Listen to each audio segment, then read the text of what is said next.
Bienvenidos a La Tercera Cuerda. Estamos muy contentos porque estamos iniciando la temporada número 2, Juan Mauricio. 17 episodios. Así es, este es nuestro episodio número 17. Y recordemos que nuestro objetivo es impulsarte para que desafíes tus propios límites, para que cuestiones todo lo establecido y para que lideres con firmeza. Esta es La Tercera Cuerda.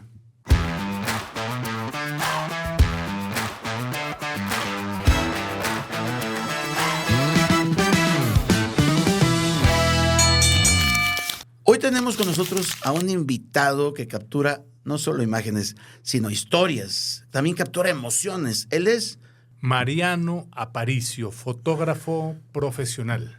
Así es, un fotógrafo que tiene una visión única que nos lleva a través de sus proyectos como Rostros de México, una serie que revela las caras y la esencia de nuestra cultura. Así es. Y la lotería, que también vamos a hablar de este fabuloso proyecto que hizo a nivel nacional. A veces creemos, Alfredo, que un líder es aquel que tiene una empresa. O, como dijimos en algunas otras ocasiones, el pensamiento tradicional de que tiene un séquito de personas que lo siguen.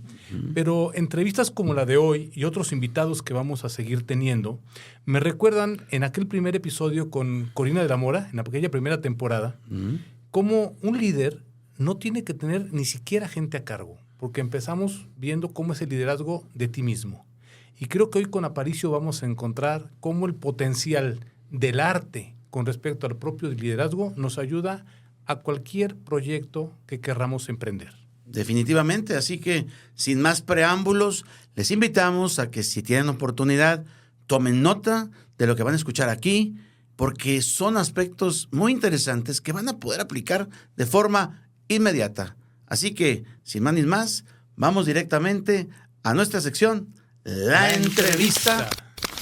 Hoy nos acompaña Mariano Aparicio, fotógrafo cuyo trabajo ha recorrido el país, capturando los rostros, oficios y las historias que construyen el México real. Entre sus proyectos más destacados está Rostros de México y una reinterpretación contemporánea de la Lotería Mexicana. Proyectos donde cuestiona estereotipos y resignifica símbolos desde la imagen. Su obra invita a mirar distinto, a encontrar nuevas lecturas en lo cotidiano y a ampliar la forma que entendemos nuestra identidad. Bienvenidos a esta sección que en nuestra primera temporada ha tenido mucho éxito y ustedes saben que programa tras programa, episodio tras episodio, tenemos a grandes personalidades que vienen con nosotros a compartir con nosotros y con ustedes conocimientos, experiencias que buscamos que a ustedes les sea de mucha utilidad y de aplicación muy práctica. El día de hoy tenemos con nosotros a un personaje extraordinario que Juan Mauricio nos va a presentar en esta ocasión. Estamos muy complacidos de que hayas aceptado la invitación para arriesgarte con nosotros, aventarte de cabeza desde La Tercera Cuerda. Mariano Aparicio, un gran fotógrafo, un gran personaje, como dijo Alfredo. Platícanos un poquito, ¿cómo fueron tus inicios en la formación de lo que hoy te hizo lo que eres un gran fotógrafo? Bueno, primero, gracias por la invitación. Gracias por la presentación. Los voy a invitar más seguido. Ustedes me invitaron a su programa y los invité a otro lado para que me hagan esas presentaciones. ¿Cómo inicié? Pues mira, cuando estaba yo en la preparatoria, tú sabes, a ti te tocó ver esa etapa. Hacíamos cine experimental, hacíamos cine con Super 8. Y me gustaba muchísimo el cine. Después yo me fui a la carrera de comunicación y pues estudié en el ITESO, y el ITESO más bien era una metodología más teórica que práctica, pero sí descubrí en la fotografía que era una herramienta muy interesante. Y a partir de que ingresé a la carrera y llevé mi primer semestre en la materia de fotografía, me empezó a gustar muchísimo, me entusiasmé y tuve oportunidad, mientras estudiaba, que me invitaran a hacer algunos proyectos comerciales, entre ellos audiovisuales, que ya hoy en día no se usan que se hacían a 40 proyectores, 20 proyectores, no sé si recuerdas eso. La prehistoria. Era la prehistoria la prehistoria de las artes visuales, de la comunicación visual. Entonces, ahí yo empecé a incursionar y el primer proyecto personal que hice, lo hice en el ITESO y fue un proyecto de desnudo, de fotografía de desnudo. En aquel tiempo todavía blanco y negro. No, en aquel tiempo hice ese proyecto, lo hice en diapositiva a color. Wow. Después empecé a hacer blanco y negro, aunque lo alternaba, pero específicamente ese proyecto que se llamó Génesis lo hice en diapositiva y toda la fotografía fue color. Y bueno, ahí prácticamente arrancó, te diré, mi carrera como fotógrafo. ¿Cómo se te fue haciendo el ojo, ¿no? Y los principios para ser un gran observador. Me imagino que la observación, el poder enfocarte desde la vista a un objeto o a una persona se va desarrollando. ¿Cómo es ese proceso de ir educando el ojo para poder observar? Mira, yo soy de la idea de que educar el ojo implica muchísimas cosas. Tienes que ser muy selectivo en lo que observas. A mí me encanta la pintura, me encanta la escultura, me encanta el cine. Y de todo eso se aprende. ¿Sí? A mí si yo voy acudo a exposiciones de pintura, acudo a museos, veo obra, etcétera, porque todo eso es retroalimentación. Y eso te enseña a depurar y a ser selectivo. En mis trabajos personales, en mis proyectos personales, tengo la peculiaridad de prácticamente bocetar lo que quiero hacer, porque es un proyecto, vamos. Que no es así cuando trabajé en el periodismo. Cuando trabajé en periodismo, los pintores, que primero hacen un... Sí, primero hago un boceto. Claro. No tan detallado, pero sí sé lo que quiero. Bueno, porque a fin de cuentas, tú aprendes todo implica imágenes, ¿no? El ser humano es un ser visual. No, todo lo percibimos. Desde el momento que tú lees, que tú eres cercano a la literatura, que yo me considero un lector, tú vas visualizando las escenas, como todo mundo. Cuando estás en este momento, yo pienso en imágenes, no pienso en palabras. Traslado esas imágenes a palabras, que es lo que hacemos todos, porque para nosotros predomina la imagen antes que el texto hablado, que el texto escrito. Para muchos especialistas, todos los sentidos son una extensión de la vista. ¿Tú estarías de acuerdo con esto? O sea, creamos imágenes a partir de lo que olemos, creamos imágenes a partir de lo que tocamos, creamos imágenes a partir de lo que percibimos del entorno, tanto interior como exterior. ¿Es así en tu experiencia o hay una división entre los sentidos y tú fortaleces la parte de... Esa sería una pregunta interesante para hacérsela a un invidente. Wow. Sí. Esa sería una pregunta interesante para hacerle a un invidente porque ellos tratan de describirse los objetos o las texturas o el entorno en base al tacto o al oído o al olfato. Pero sin una referencia. Sí, pero no, aquel que nace invidente, difícilmente, yo quisiera saber cómo imaginan el rojo, por ejemplo, ¿no? O por la temperatura del color, no sé. Hay temperaturas, no lo sé. Esa sería una pregunta interesante para un invidente, cómo perciben o cómo imaginan en imágenes el mundo. No lo sé. Tú tienes una guía muy completa que quieres aprovechar para preguntarle a Mariano de sus proyectos que son vastos y cuantiosos. A ver, yo una última pregunta antes de empezar con lo que ya tenemos preparado. Con lo que gusten. Hoy todo el mundo es fotógrafo. O sea, todo el mundo que tiene un teléfono, que aparte no son malas las cámaras ya de los teléfonos. No. ¿Cómo un fotógrafo puede lograr destacar en este mundo donde ya todo el mundo piensa que es fotógrafo o pensamos que somos fotógrafos? Bueno, es que vamos partiendo de la base. Yo siempre he dicho que no hay cámaras malas. Hay fotógrafos malos. Lo que pasó con la tecnología y con las redes sociales, esta expansión, este crecimiento, este boom, es que, en alguna ocasión lo dije en una entrevista, llegaron para que el ser humano se percibiese a sí mismo como lo que no es, ¿no? O sea, tienes Instagram, la gente tiene Instagram y ya creen que son fotógrafos, tienen lo que era Twitter, que ahora es X, y ya todo el mundo cree que es politólogo o filósofo, y tienen Facebook y creen que tienen amigos. Y no es así. A fin de cuentas, te voy a poner un ejemplo. En una ocasión llegué a una reunión y una amiga mía que estaba ahí me enseñó su tablet y me dice, mira, Aparicio, quiero que veas qué bonitas fotos tomó mi hijo. Y me empecé a enseñar una serie de paisajes y de más detalles. Están muy bien iluminadas, el color muy equilibrado, Y le dije, a ver, tu hijo es un niño normal. Es un niño de su generación que domina una tablet. No lo hace más inteligente. Inteligente es el grupo de ingenieros que diseñaron la tablet para que tú creas que tu hijo es inteligente. Pero tu hijo está en el estándar. Entonces, ese tipo de comentarios me meten en muchos problemas, pero... Bueno, es que se necesita hacer más para subir el estándar. Pero ahora, sí, claro. ¿no? O sea, a ver, toma una cámara, aprende a manejar una cámara. Yo, por ejemplo, a ver, en mi caso, siempre huí de las ciencias exactas. Siempre huí de las clases de matemáticas. Me chocaba el álgebra, me chocaba las ciencias exactas como la química, la física. Y terminé cayendo en una profesión donde todo está involucrado.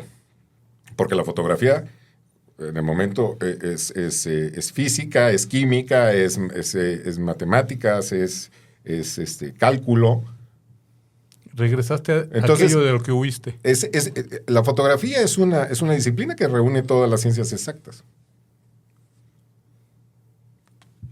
Es una cuestión bastante graciosa. Muy bien. ¿Cómo ves, Alfredo?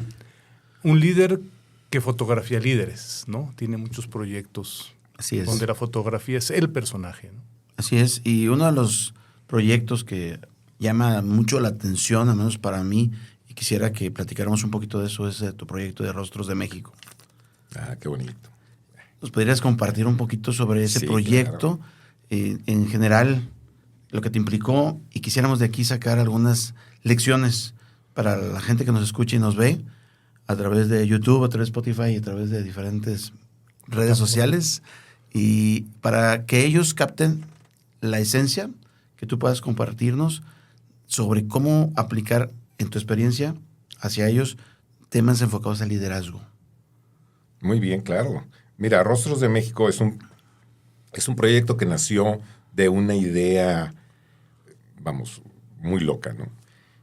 El origen de esa idea fue un día que en algún tiempo yo viví en Colima, 5 años más o menos. Y en alguna ocasión salí a la plaza pública y estaba sentado ahí en la plaza principal y empecé a ver a la gente pasar. No sé si ustedes lo saben, pero Colima es uno de los estados que tiene más museos per cápita en el país. Pero como todos los museos de este país, la gente no entra. Vamos, o sea, no... Su nicho es muy, muy pequeño, seamos muy honestos. La gente por diferentes razones no entra, pero en Colima tienen muchos museos. Y cuando estaba yo observando a la gente, me pregunté, dije, bueno, qué interesante sería poder retratarlos a todos los colimenses de uno en estudio y poderlos observar detenidamente, esos personajes. Para que te hagas una idea, en todas las ciudades hay el típico indigente que es muy conocido, que todo el mundo lo conoce, que es el loquito de la ciudad, ¿sí? Pero que todo el mundo conoce su apodo, pero nadie sabe en realidad quién es. Y a veces sirve de punto de referencia. ¿Por qué no retratarlo? Sería interesantísimo acercarse, retratarlo y saber de él. Entonces, a raíz de esto, pues yo me recuerdo que le hablé a Pili, a mi esposa, y le dije, oye, se me ocurrió una idea, voy a retratar a todos los colimenses. Me dijo, estás loco. Es otro término, pero me dijo, son 600,000. Le dije, bueno, pues, ¿cuánto me puedo tardar? Si los formamos, no es mucho. Y resulta que me llama el rector de la Universidad de Colima y me dice, oye, Aparicio, quiero que me haga las fotos de la agenda. Le dije, claro, lo que necesite. No, es que cada año se le dedicamos a un creativo. Me choca la palabra artista. Esto si quieres luego lo hablamos. Me dijo, cada año se le dedicamos a un creativo y este año quiero que tú hagas el trabajo que tú quieras. Dije, perfecto, es un es un buen momento para proyectar. Y entonces le dije, fórmeme a todos los estudiantes, docentes, administrativos, jardineros, choferes, a todo el personal. Los vamos a retratar de uno por uno, con algún implemento que represente su oficio, su profesión, lo que estudian, etc. Y recuerdo que el rector me dijo, oye, son 5 campus. Son muchísimos. Le dije, no importa, un día en cada campus. Entonces empezamos a desarrollarlo y en 5 días logramos 1,500 retratos. Hice 1,500 retratos. Se publicó la agenda, fue muy exitosa y una de esas agendas llegó al secretario de Cultura. Te hago esta historia para que te des cuenta que es como un castillo de naipes. Como un efecto una idea dominó. se fue. Sí, una idea empieza a crecer. Y entonces el secretario de Cultura, Rubén Pérez Anguiano, con quien yo ya había tenido un par de proyectos realizados, me dice, oye, vamos haciendo esto en el Estado. Le dije, a ver, sí lo pensé para el Estado, pero ¿cómo lo hago? Regresó a tu idea original de rostros, lo que fue después es Rostros Sí, originalmente en Colima se llamó Oye Vale, porque Oye Vale es una expresión muy común allá. ¿Sí? Ya. Es una expresión que usan entre los habitantes. Y ese proyecto originalmente se llamó así. Y entonces me dijo, oye, vamos haciéndolo para el Estado. Para eso lo pensé, pero yo no puedo llegar a una plaza pública, porque bueno, la forma de hacer esto era poner el estudio fotográfico en la calle y los transeúntes, invitarlos a posar. Y entonces me dijo, pues hagámoslo. ¿Cuántas fotos haces? Y yo pregunto, ¿cuántos municipios son? 10. Es un cálculo rápido, dije 1,000 por municipio. Le dije 10,000 fotos. ¿En cuánto tiempo? En 10 días. No, hombre, wow. Al día siguiente estamos en una rueda de prensa y me recuerdo que Rubén Pérez Anguiano lo dijo. Aparicio va a retratar a 10,000 colimenses. Y fue cuando me cayó el 20 y dije, eso es una locura. O sea, en 10 días... ¿Qué dije? ¿Qué dije? Pero bueno, a ver, a fin de cuentas, te tienes que arriesgar. Si vas por cosas pequeñas, obtienes cosas pequeñas. Si vas por cosas grandes y te esfuerzas, puedes lograrlo. No te garantiza el éxito, pero por lo menos te garantiza el esfuerzo. Y salí en una rueda de prensa con el compromiso. Y salimos con un compromiso y cuando terminamos el proyecto, a los 10 días, habíamos retratado 10,064. No se me olvida la cantidad. Y ya que las teníamos, me acuerdo que el planteamiento fue, ¿dónde las vamos a colgar? No hay museo. Y el tema de la luz, pues el día va de manera natural cambiándote las condiciones. No, pero es que eso lo solucioné con flashes electrónicos. O sea, yo ponía un estudio literalmente con en la calle, difusores, un fondo negro, en el kiosco de la plaza, en los portales. Y era la gente que iba pasando. Sí, el paletero, el bolero, el Tu ama de idea casa, original. La idea original. Sacar a los personajes de la comunidad. Sí, los músicos que caminaban. El vendedor de tuba, no sé. Todos. Entonces se iban acercando. Y bueno, cuando lo cumplimos, ahora había que exponerlo y dijimos en la plaza principal. Bueno, ¿cuántos retratos? Los 10,064.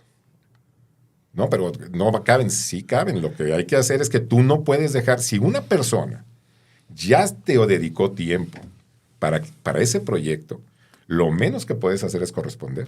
Oye, el fenómeno de que la gente se vea y se sienta vista debe haber sido impactante, ¿no? A ver, yo te digo que ese proyecto fue creciendo y creciendo como la espuma y fue una experiencia, así la considero, una experiencia de vida. Aprendí muchísimas cosas. Aprendí, incluso aunque la gente lo dude, aprendí relaciones humanas. ¿Te humanizó? Sí, fíjate, porque hubo muchas historias, no nada más era el rostro, sino de muchos de ellos era la historia que venía enganchada. Y había historias muy en cada conmovedoras. foto había un tiempo para platicar con el fotógrafo. No con todos, porque implicaba mucho que ese retratado o ese personaje se acercase y se abriera, ¿no? Que él quisiera. Sí, porque yo mientras seguía haciendo fotografía, pues la gente se acercaba y me platicaban de, oye, ¿de qué trata el proyecto? ¿Cuál es la finalidad? ¿Qué van a hacer con las fotos? Todo esto. Y entonces, de una forma u otra, te iban contando una historia. Cuando el proyecto se expandió, después de que inauguramos en Colima, Oye Vale, el licenciado Saucedo, que era el director de vinculación de Conaculta, asistió a la inauguración. Y él fue el que me dijo, oye, queremos esto, pero para el Bicentenario. Wow. Entonces hicimos un proyecto a nivel nacional y recuerdo que ya cuando...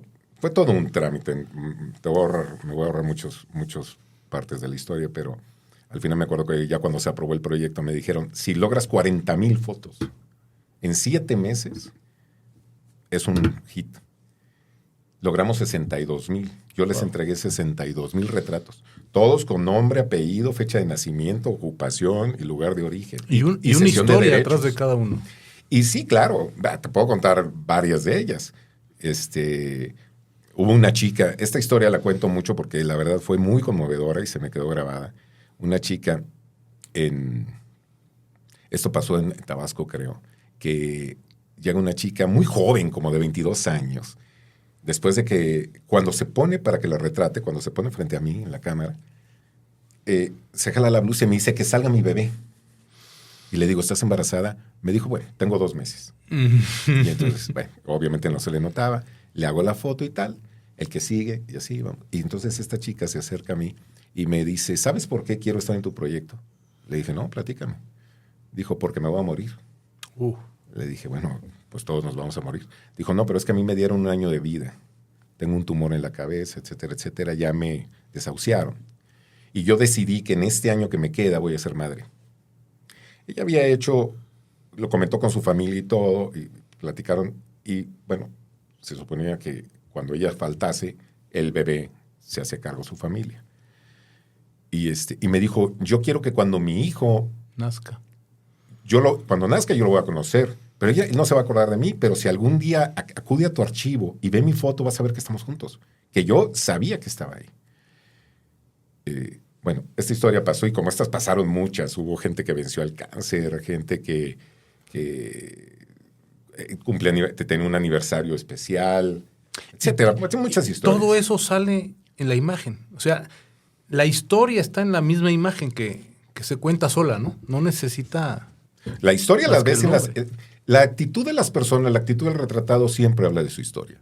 Siempre habla de lo que está pensando. Yo estoy convencido de eso. Decimos nosotros, Alfredo, que en tu cuerpo está tu historia. Sí, claro. Es tu mejor biografía. Totalmente. Y eso de poderlo captar en un momento, ¿cómo se fue desarrollando esa sensibilidad de la observación profunda? O sea, ¿qué alcanzas a ver más allá de la persona? ¿No? Bueno, en realidad lo que vemos es el personaje, pero ¿alcanzas a ver a la persona que está atrás de cada personaje? Con el retrato pasa algo muy curioso. Y esto siempre lo he dicho. Cuando a alguien le hacen una fotografía o le hacen un retrato, por lo general no se gustan. La gente dice, no, fulanito salió bien, pero yo salí muy mal. ¿Sí?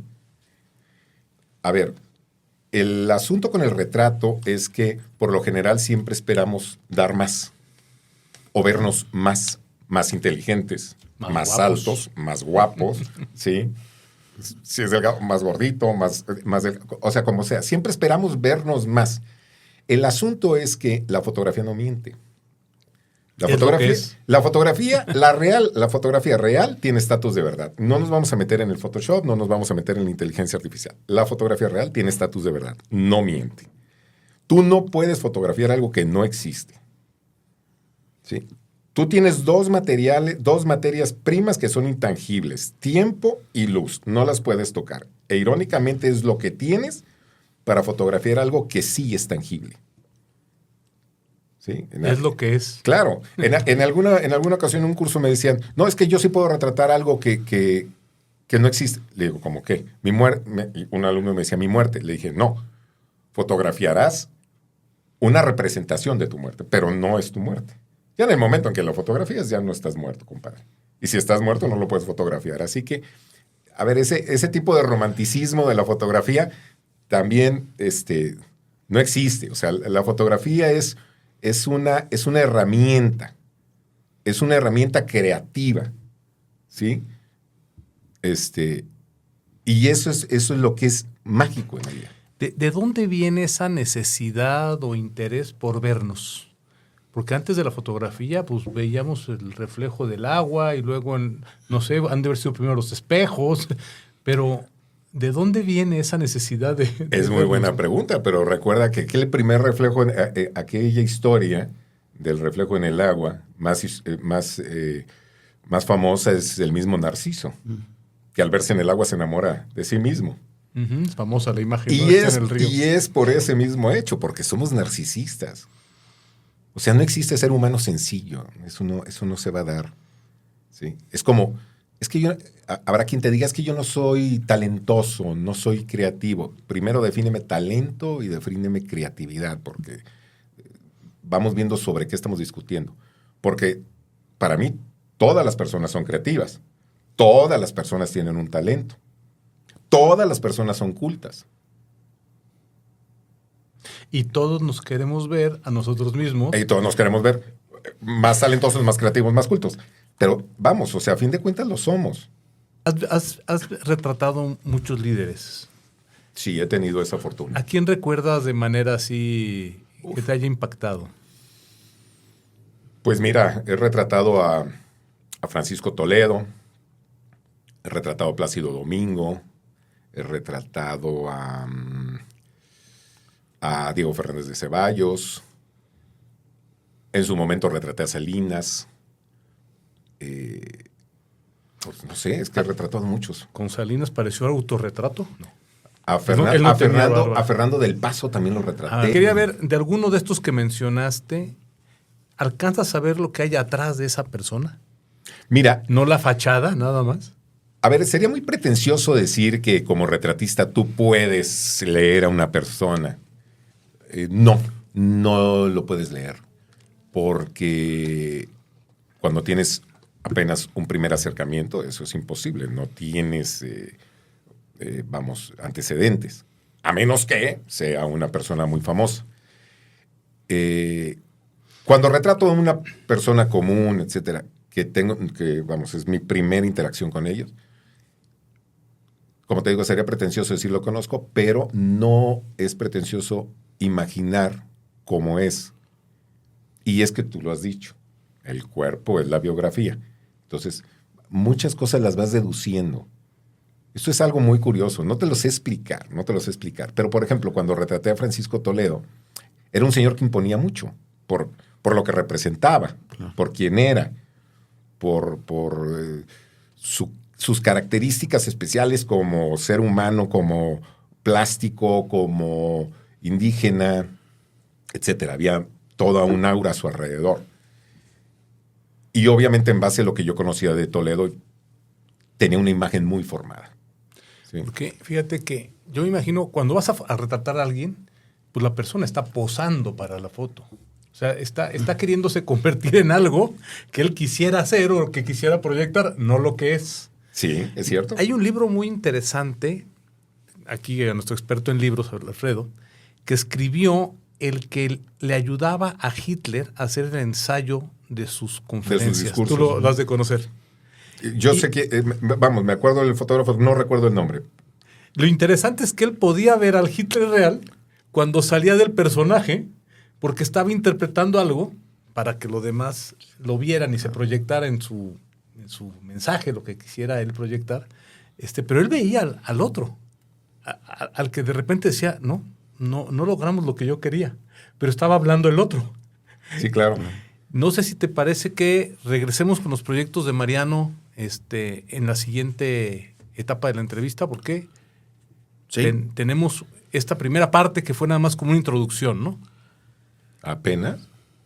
Vamos a cerrar esta entrevista de este episodio, que realmente la charla ha sido bastante interesante, aunque has hablado mucho, y esa es la idea, porque tú eres el experto y tú eres el personaje, y te agradecemos mucho esa disposición y disponibilidad para con nosotros y para con nuestro público y la gente que nos está viendo y escuchando. No, yo pago porque me alquilen, así que... Así que cerramos esta entrevista con la idea de que tendremos una segunda entrevista donde abordaremos algunos otros aspectos adicionales a lo que ya nos has compartido, y para que nos platiques de la Lotería Mexicana rediseñada. Claro. Muy interesante ese otro proyecto tuyo, y quisiéramos que en esa siguiente reunión, entrevista, podamos platicar al respecto. ¿Te parece? Claro que sí. Antes de que nos vayamos de esta primera parte, tus redes, porque sería un desperdicio que no puedan ver tu trabajo. ¿Dónde lo pueden ver? Mira, en Instagram estoy como @Mariano Aparicio, así nada más. Y está el Instagram de Rostros de México, que es @Rostros de México Oficial. Y en Facebook estoy como Mariano Aparicio. Son las únicas redes que manejo. Buenísimo. Para creer que tengo amigos y para sentirme fotógrafo. Porque filósofo no soy. Muy bien. Filósofo de la imagen. Bueno, pues muy agradecido que hayas decidido unirte a nosotros para lanzarte desde La Tercera Cuerda. Alfredo, me gustó mucho la entrevista con Mariano, su generosidad. Para todos los que nos están viendo por el canal de YouTube, también hay que recordarles que están pudiendo observar muestras del trabajo de Mariano, por los que nos escuchan en alguna otra plataforma que no es visual.